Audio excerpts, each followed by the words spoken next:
ഇപ്പോൾ ബ്ലിങ്കിറ്റ് ഉണ്ടായതുകൊണ്ട് സീസണൽ ഫ്രൂട്ട്സൊക്കെ പെട്ടെന്ന് 10 മിനിറ്റ് കൊണ്ട് വീട്ടിലെത്തും കേട്ടോ. അത് നല്ല റീസണബിൾ പ്രൈസിന്. ഞാൻ എപ്പോഴും നാട്ടിൽ പോയതിലൊക്കെ മിസ് ചെയ്യും. നമ്മുടെ നാട്ടിലും ഇങ്ങനെയൊക്കെ ഉണ്ടാവണം അല്ലേ? എന്തെങ്കിലുമൊക്കെ ഇഷ്ടപ്പെടുകയാണെങ്കിൽ പെട്ടെന്ന് ഓർഡർ ചെയ്യുക, 10 മിനിറ്റ് കൊണ്ട് വീട്ടിലെത്തുക, അങ്ങനെയൊക്കെ. അപ്പോൾ ഇതാ ഇന്ന് നല്ല അടിപൊളി ചിക്കു ഞാൻ കണ്ടപ്പോൾ ബ്ലിങ്കിറ്റിൽ ചിക്കു ഓർഡർ ചെയ്തിട്ടുണ്ടായിരുന്നു. അപ്പോൾ ചിക്കു ഷേക്കൻ ഉണ്ടാക്കാമെന്ന് വിചാരിച്ചു. ഒരു വെറൈറ്റി രീതിയിലാണ് ഞാൻ ഇന്ന് ഉണ്ടാക്കുന്നത്. നന്നായിട്ട് കഴുകി തൊലി കളഞ്ഞെടുത്തിട്ട് കുഞ്ഞു കുഞ്ഞായിട്ട് കുരു കളഞ്ഞ് കട്ട് ചെയ്തെടുത്തിട്ട് ഇതുപോലൊരു ജാറിനകത്തോട്ട് ഇട്ട് കൊടുക്കുക. എന്നിട്ട് ഇതാ നമ്മുടെ വെറൈറ്റി എന്ന് പറഞ്ഞിട്ടുള്ള ആളുണ്ടല്ലോ, ഹോർലിക്സ് ആണ്. ഞാൻ ഇച്ചിരി ഹോർലിക്സ് ആഡ് ചെയ്ത് കൊടുക്കുന്നുണ്ട്, 1-2 ടീസ്പൂണ്. ഒരുപാട് ടൈപ്പ് ഓഫ് ഉണ്ടാക്കുന്നത് ഞാൻ കണ്ടിട്ടുണ്ട്, കോഫി പൗഡറും ബോൺവിറ്റൊക്കെ യൂസ് ചെയ്തിട്ട്. പക്ഷേ ഹോർലിക്സ് ഇട്ടിട്ട് ഞാൻ ഫസ്റ്റ് ടൈം ട്രൈ ചെയ്ത് നോക്കി.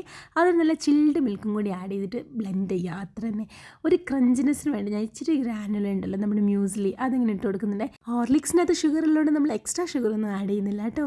നല്ല ടേസ്റ്റ് ഉണ്ടായിരുന്നു കുടിക്കാൻ. നിങ്ങളൊന്നും ഇങ്ങനെ ഒന്ന് ട്രൈ ചെയ്ത് നോക്കിയിട്ട് എന്നെ ഒന്ന് അറിയിക്കണേ കമൻറ്റ് എങ്ങനെ ഉണ്ടായിരുന്നെന്ന്.